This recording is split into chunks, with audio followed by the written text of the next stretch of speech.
As of right now, it looks like the Wild's third pairing is going to consist of three players rotating in and out. We'll discuss expectations for Calen Addison, Jon Merrill, and Alex Goligoski, and look at which combination could be most effective on today's episode of Locked on Wild. You're Locked on Wild, your daily podcast on the Minnesota Wild. Part of the Locked On Podcast Network, your team every day.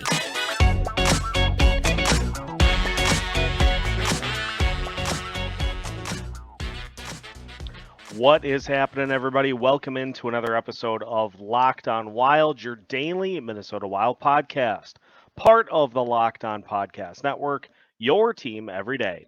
Thank you, as always, for making Locked on Wild your first listen each and every day. Make sure you subscribe on YouTube and your favorite podcast platforms so you don't miss out on any of our new episodes throughout the course of the week. Today's episode is brought to you by FanDuel Sportsbook, official sportsbook of Locked On. Make every moment more. Visit fanduel.com/locked on to get started. On today's episode of Locked on Wild, we dive into the third pairing, talking Calen Addison, Jon Merrill, and Alex Goligoski. We'll try to figure out which combination is going to be most effective, and we'll look at what we can expect statistically from all three. Now, it is interesting because we've talked about the first and second pairings being pretty solid all across the board defensively.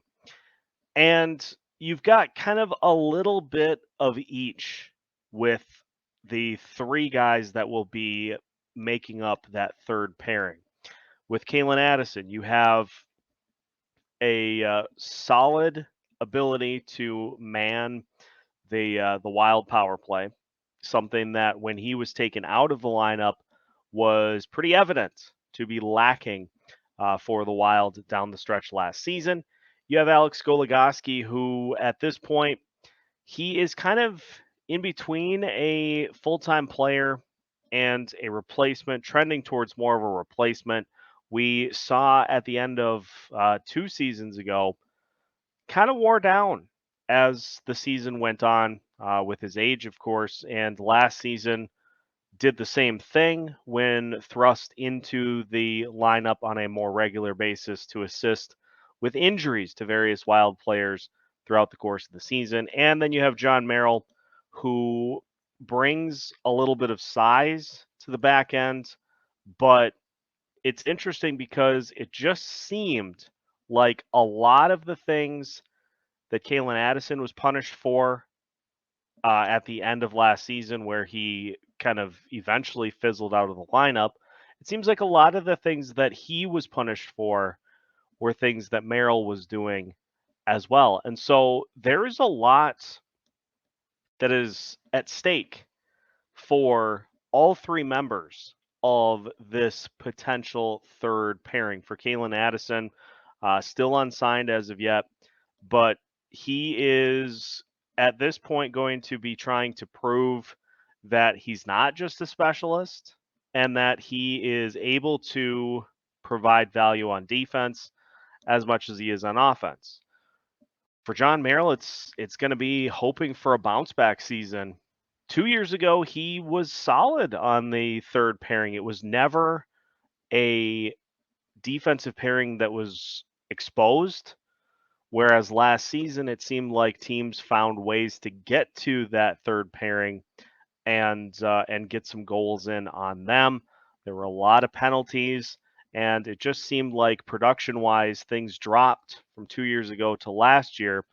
And for Goligoski in the final year of his deal as well, likely nearing the end of the road for him, and so kind of a final swan song for him as a Wild defenseman as well. This is a group that could look completely different next season, depending on how things go with contracts and with production this season. And so there's a lot riding on this year for each and every member of this potential third line. I want to hit you with a couple of statistics that honestly surprised me a little bit in just looking at which of these pairings is going to be most effective. We'll start with the one that was most frequently utilized for that third pairing, and that was Jon Merrill and Calen Addison. In fact, the third most minutes amongst defensive pairings for the Minnesota Wild last year at 493. Addison and Merrill played in 50 total games together last year. They had an expected goals for of 20.5 and expected goals against of 19.4. Their expected goals for per 60 minutes was 2.5. Expected goals against per 60 minutes was 2.36. Looking at these numbers too, the expected goals percentage, 51.4, was tied for second best on the team. The 2.36 expected goals allowed per 60 minutes, also second best amongst defensive pairings on this team last year, besting even the likes of Jonas Brodin and Matt Dumba, who actually had some solid defensive numbers at points throughout the last season.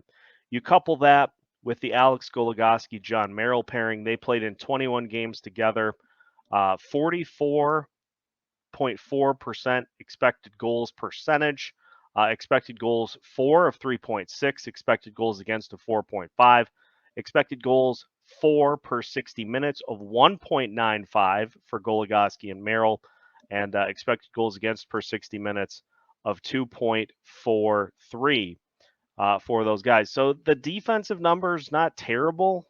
Not a lot of goals with that Goligoski-Merrill combination scoring-wise, but those guys aren't huge goal scorers themselves.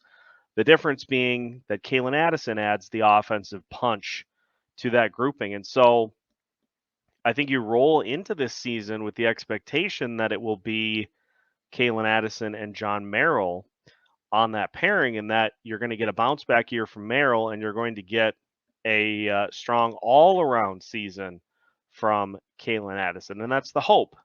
The hope is that you can accomplish all that, but how often do we ever really get what we hope for without there being some obstacles in the way of getting to that point? So it is a third pairing that will be one I'll be keeping an eye on pretty much all season, because yes, it's a pairing that you're hoping to keep the minutes down on with the four guys in front of them, but it's a pairing that will also be on the ice plenty throughout the course of the season. And so they're going to need to be on their game to prevent teams from basically just waiting until they're on the ice to try to capitalize.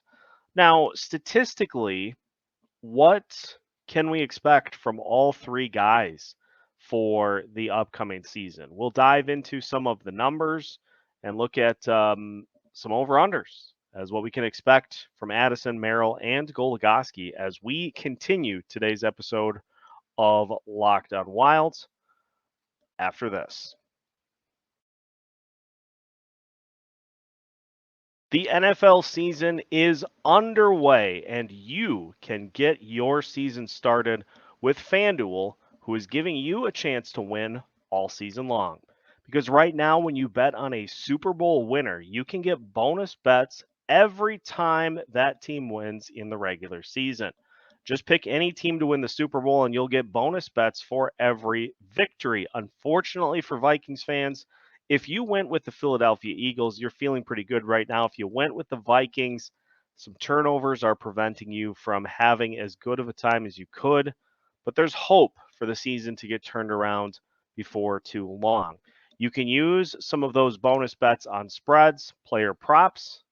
Any player prop you can get with Justin Jefferson is likely a good one, plus over-unders and more. So make sure you visit FanDuel.com/lockedon and start earning bonus bets with America's #1 sportsbook. That's FanDuel.com/lockedon. Again, FanDuel.com/lockedon. Continuing today's episode of Locked On Wild. Once again, thank you for making Locked On Wild your first listen each and every day.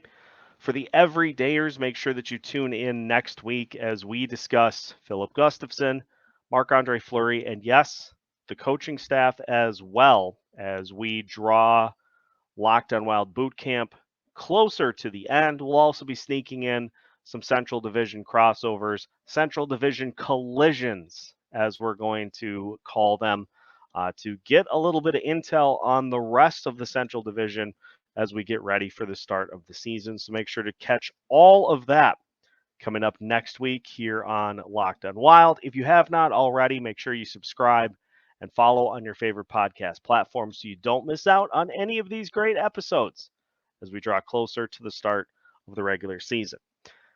Now, all three guys, Addison maybe a little less, but Merrill and Goligoski especially, not huge in the goals or point categories throughout the course of their career. Now, Goligoski had a great point season 2 years ago when he registered 30 points on the season and also was a plus 41 on the year. But in 46 games this past year, Goligoski had 2 goals, 4 assists, 6 total points, was a -9. He did commit 16 penalty minutes, so 8 penalties. Again, depending on if they're all 2-minute penalties, if there were some majors in there, which I'm guessing probably not. Both of Goligoski's goals were even strength. He shot 3.2% on the season, averaged 17 minutes, 40 seconds of ice time per night, 67 blocks, 33 hits, 9 takeaways, 17 giveaways. And again, you go from a 72-game season in which he averaged just under 19 minutes to now 17 minutes, 40 seconds.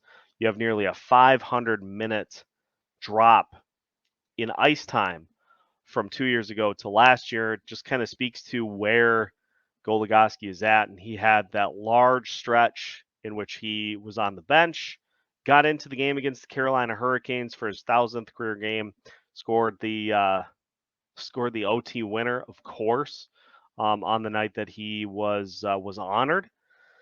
And after that, some injuries piled up, so he got into the lineup more frequently. But just kind of a season indicative of more of a backup role at this point for this Wild team. And I would expect something similar to that from him again this season, because I think in short spurts, I think Goligoski can still be effective.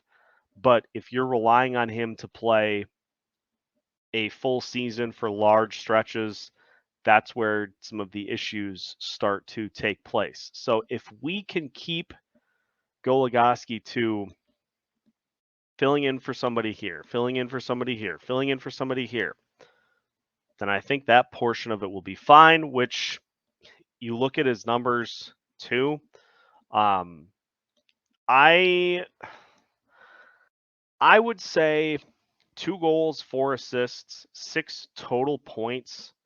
I'm going to go with the under there because, again, if you can get through the season and he plays in maybe 30 games, not going to be a ton of opportunities for points playing on that third pairing unless he gets somehow into the lineup higher up.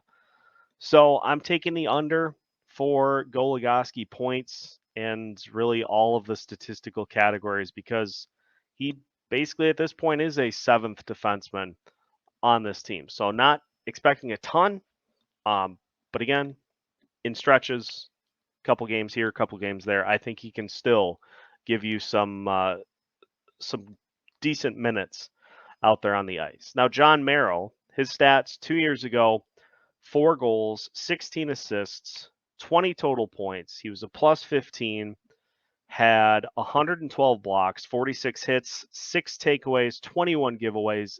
Last year, goals dropped from 4 to 2, assists dropped from 16 to 10, total points from 20 to 12. He was a -2 on the season. Penalty minutes shot up by 16 from 22 to 38. And had his minutes cut by about 2 minutes per game and shot 4.7% on the season, no points on the power play or shorthanded, and 107 blocks, 47 hits, 18 takeaways, 14 giveaways. Again, he can throw around that 6'3" frame a little bit on that third pairing. And basically, what you're looking for with this third pairing, we'll talk more about this in expectations as well, is you're just looking for, as with like offensive linemen in football, you're just looking to not really hear their name a ton.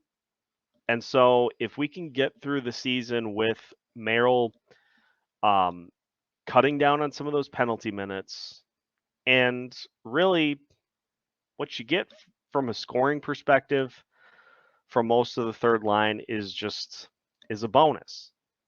It's not scoring that you're 100% relying on to get you through a season.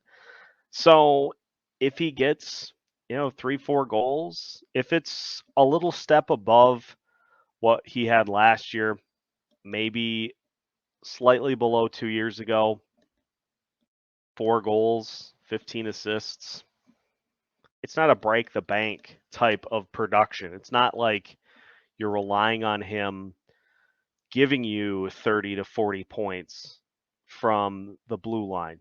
It's just not that type of player. So the main thing for me is just cutting down the penalties and just being able to. We got so spoiled a couple years ago with Carson Soucy and Ian Cole as your third pairing, because let me tell you, those guys were like we're not going to hurt you type third line to borderline like we're playing well. And ever since then, it's been kind of a chase to try to replicate that success from that third pairing spot. So Goligoski and Merrill, production is a bonus. The big one is Calen Addison. And Addison, 3 goals, 26 assists, so 29 total points in 62 games. He was, though, a -17. Had 22 penalty minutes in 62 games, 18 power play assists, shot 3.9% on the season, played just over 16 minutes per game, 38 blocks, 19 hits, 11 takeaways, 21 giveaways. And so for Addison, if he plays closer to between 70 and 80 games, your hope is that his production in all of those areas will increase, because the hope is that he will have more opportunities on the power play, getting a chance to actually run it this time, which would lead to potentially more goals for him, which would lead to, for sure, more assists. So I'm going to take the over on goals. I'm going to take the over on assists, the over on points. I think if he is given the opportunity to just play a role on that third pairing and just let him figure it out as the season unfolds and just let him cook, as the kids say. If you do that, I think we will see some growth, and we'll see some good things offensively, special teams wise. The defense is the real area of need, but if he can just start to kind of get some positive steps building on defense, that will go a long way confidence wise, and that will be where we start to see the improvement in that area. And he's probably not going to ever be a plus defender like some of his teammates. But again, with a third pairing, you're just trying to get it to the point where it's not something that's going to hurt you. It doesn't need to be wow. It doesn't need to be an explosive third pairing. It's just one that you can throw in as a bit of a change up for your first pairing, your second pairing. You just need those guys to not absolutely kill you every time they get put on the ice. And so if Addison can be the point producer for that pairing, and you can get through the season with Merrill being essentially close to neutral, then you're going to be fine. But again, the big thing that it comes down to me is the third line can't hurt you. If they're hurting you on a nightly basis, that's a problem. And so do your jobs, and just kind of just be there, just exist. Just be names that we don't have to mention on a nightly basis, and everything will be fine. Now, we will look a little closer at some of the other expectations specifically for each player in this mix as we finish today's episode of Locked on Wild after this. Over the past couple of years, we have seen full well what can happen when you are unprepared in times of emergency, whether it be storms, shortages, pandemics, reliance on China, and supply chain issues.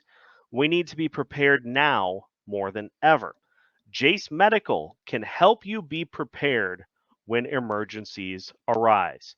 All you have to do is go online, fill out a form, and then you get a prescription, life-saving medications right to your door. The Jase case gives you peace of mind so that you are not just hoping that you have access to medication in an emergency. Jase Medical makes sure you have the medication in hand.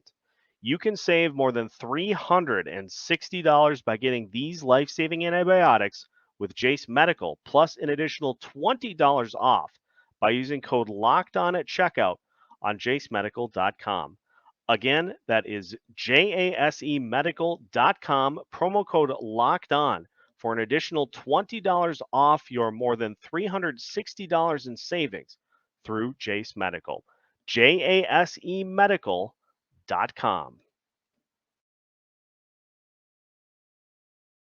Final segment of today's episode of Locked on Wild. Once again, thank you for making Locked on Wild your first listen each and every day. As we wind down Locked on Wild Boot Camp, we've got some surprises in store for you in the way of crossovers and other interviews that will be coming before we get to the start of the season. We'll do some bold predictions and a few other things to get you ready to rock for the start of the regular season. So we talked a little bit about it at large. Third pairing defense. Just don't hurt. Don't be a pairing that hurts this team on a consistent basis. For Calen Addison, expectations for this season are going to be to help the power play be more consistent by being that power play quarterback, if indeed that's the position that he's put in for this team, but also to absorb some assistance from some of his defensive teammates. If you have questions on things, where to be, what happens when this type of situation unfolds, where am I supposed to go? Those guys have been through a lot in their careers. And that report last year, I'm not super sure as to why it leaked out. But that report last year that Addison wasn't really going to anybody for any advice, not ideal. And there just did seem to be kind of a narrative painted that he was just bullish on doing this all himself. But if Addison can get some pointers from Spurgeon, Brodeen, any of those guys that have been in the league as long as they have on just how to attack different things, that's going to help him out in the long run. Now, also, there is the coaching staff portion of this as well, because as I alluded to at the start of the show today, it felt like there were a lot of instances in which Addison was punished for mistakes that other guys in the lineup were making, maybe even more frequently than he was. You got to give him a chance to figure some things out at the NHL level, as opposed to just punishing somebody every time they make a mistake. That's not a successful way to cultivate young players on a team. If you have a system that punishes mistakes and does not give you the opportunity to fully develop by getting consistent playing time, then you run into confidence issues, and before you know it, you have successfully ruined a prospect in your system. So when Calen is given an opportunity to kind of run with and to play a more consistent role on this team, there will be some growing pains from a defensive side. But as long as he's given an opportunity to work through those, the offensive talent is there. The offensive talent is not in question. We saw what happened when he was taken off the power play last year and how that unit just did not have the same level of success that it did with him on it. So go with the flow and take in what is going on the ice, learn from mistakes, and just continue to work on that defensive side of the puck for Calen Addison. For Jon Merrill, rebounds. It was a step back this past season, and so if Merrill can get to levels from 2 years ago, that will help this third pairing out tremendously. And again, statistically, we saw, even with the tail off at the end of the season, that overall, Merrill and Addison had pretty good numbers statistically. So get back to that and just help this team by being a third pairing that you're not afraid to play. If, especially on the road, teams trot their first line out there, hoping that they can pick up a quick goal against third and fourth line guys or third pairing defensemen. So just be steady, no huge ups or downs. And just, again, the less we hear of these guys during the season, the better, because then they're not making plays that stand out. And really, for third pairing guys, you shouldn't be saying their names a ton throughout the course of the season unless they somehow end up scoring a ton of goals. So just rebounds and just keep things consistent and give this team a chance to be able to roll out 3 pairings on defense without having to worry about any problems. And for Alex Goligoski, for him, it's going to be a long season, and just be ready to step in if anybody gets hurt. I think, again, in doses, Goligoski can be effective depending on who's out in the lineup. And so just be ready to hop in when needed, but understand that if there are a ton of games being played consecutively, that's where some of the issues are going to start to creep in. So maybe playing once a week or once or twice if you have an injury situation, once or twice a week. But I wouldn't go any further beyond that, because again, then we're probably running into some problems. But that's a look at the third pairing for the Minnesota Wild defense. Again, as I mentioned, we will have the goalie situation and the coaching staff coming up for you next week here on Locked On Wild. So make sure you stay tuned and subscribe on your favorite podcast platforms so you don't miss out on any of our new episodes throughout the course of the week.